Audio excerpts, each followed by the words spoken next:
இந்த ஹெட்ஃபோன் அப்புறம் இந்த ப்ளூடூத் இதெல்லாம் இருக்குல்ல சார், இது மாதிரி யூஸ் பண்றதுனால எந்த மாதிரி பிரச்சனைகளை சந்திக்கிறாங்க அவங்க? ப்ளூடூத் ஆர் ஹெட்ஃபோன்ஸ் வந்து ஒன்னே ஒன்று தான் இது பொறுத்த வரைக்கும் நாய்ஸ் இன்டியூஸ்ட் ஹியரிங் லாஸ்ன்னு சொல்லுவோம். அதனால இதுக்கு வந்து மருத்துவ ரீதியில் 60-60 ரூல் அப்படின்னு சொல்லுவோம்.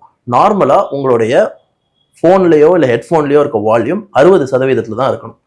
60% 60 நிமிஷம், அதாவது 1 மணி நேரம் நீங்கள் யூஸ் பண்ணலாம். அதுக்கப்புறம் கண்டிப்பாக பிரேக் எடுக்கணும். அதுவும் இப்போ இருக்கிற கால் சென்டர் நிறைய பேர் ஐடியில் இருக்கும் போது ஹெட்ஃபோன்ஸ் கண்டினியூஸாக முழு நாள் யூஸ் பண்ணும்போது கண்டிப்பாக 60% வால்யூமில் தான் வச்சிருக்கணும். 1 மணி நேரத்துக்கு ஒரு தடவை கண்டிப்பாக 5லேருந்து 10 நிமிஷம் பிரேக் எடுத்தே ஆகும். இந்த இதுக்கு மேலே நீங்கள் யூஸ் பண்ண என்ன ஆகும், காதுடைய செவித்திறனுக்கான நரம்புகளுக்கு கொஞ்சம் கொஞ்சமாக வந்து பாதிப்புகள் ஆகும். அதனால தான் இப்போ பார்த்தீங்கன்னா இப்போ நாங்கள் பார்க்குறது 30-40 வயசுலேயே ஹியரிங் லாஸ் வர ஆரம்பிக்குது.